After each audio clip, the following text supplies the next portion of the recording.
Olá, estudantes da primeira série. Nesse vídeo vamos falar sobre características dos seres vivos. E vamos falar sobre hereditariedade. Denominamos hereditariedade o fenômeno em que os genes e as características dos pais são transmitidos aos descendentes, tá? Por meio da reprodução. As informações hereditárias estão presentes no núcleo celular, onde está o material genético chamado DNA, que faz o armazenamento das informações e transmite eles através da reprodução. Mas também temos um conceitinho bastante importante que se chama evolução biológica, né?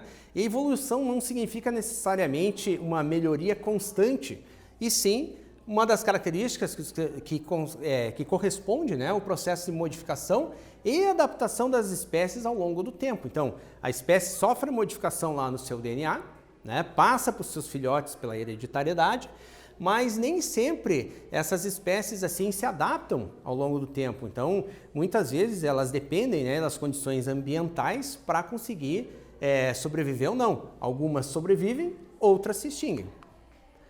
Dentro da evolução, existe a ideia de que todos os seres vivos partem de um ancestral comum, um primeiro indivíduo que foi se ramificando, dando origem a outro, tendo a enorme diversidade que nós temos hoje, né? Então, assim, deu origem a bactérias, a protistas, plantas, animais, fungos, e foi tendo esse processo ao longo do tempo. E aí, inclusive, né, Charles Darwin, ele comentou de que esses seres vivos descendem também, o ser humano, né, também descende, como os outros seres vivos, de um ancestral comum.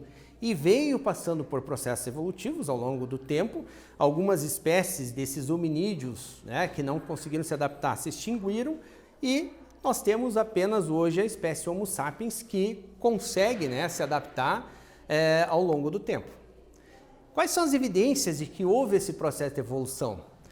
Registros fósseis, por exemplo, é um tipo de meio que a gente identifica que houve evolução lá no passado e que isso daí veio, né, se acumulando, modificando, outros se extinguindo, a adaptação dos seres vivos aos ambientes em que eles vivem e também a questão das semelhanças entre as espécies.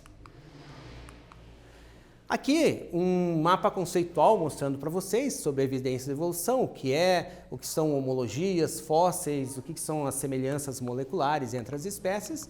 E aqui o registro fóssil. O que seria um fóssil? Basicamente é qualquer vestígio de organismo, né, muito antigo que foi preservado por algum meio, né, que o ambiente impôs, que com o passar dos tempos foi mantendo preservadas as suas características naturais. Tá? E o que é uma adaptação? São aquelas características que são mantidas nas populações ou fixadas, né, por seleção natural. E aí a gente vai diferenciar em dois tipos básicos ali. Vamos chamar a camuflagem, em que o ser se confunde com o ambiente e o predador não consegue enxergá-lo.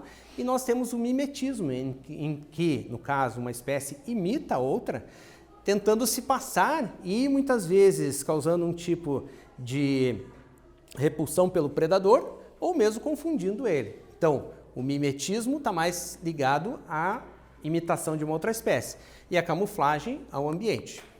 Quais são as evidências de evolução? Né? Outro tipo, semelhanças entre as espécies. Então a gente vai ver semelhanças, por exemplo, químicas, moleculares, e aqui eu trago para vocês a comparação entre cromossomos da espécie humana e os cromossomos do chimpanzé. Órgãos homólogos também, se a gente for dissecar alguns organismos, alguns animais, a gente vai ver, por exemplo, aqui que o braço humano tem evidências anatômicas dos ossos igual do pássaro, do leão, do cavalo, do sapo, tudo mais. Alguns análogos já não é uma evidência de evolução. O fato de dois animais terem asas não significa que sejam parentes evolutivos. E semelhanças embriológicas, nós temos aqui, ó. Por exemplo, peixe, anfíbio, réptil, ave e mamífero são extremamente semelhantes bem no início e depois eles vão se modificando, então embriologicamente são comparáveis. E órgãos vestigiais são órgãos que ficam, que sim, em algumas espécies eles se tornam vestígios e em outras espécies eles se tornam funcionais, eles continuam funcionais. Ok? Então nesse vídeo nós falamos sobre a questão de características dos seres vivos. Espero que tenham gostado, até breve.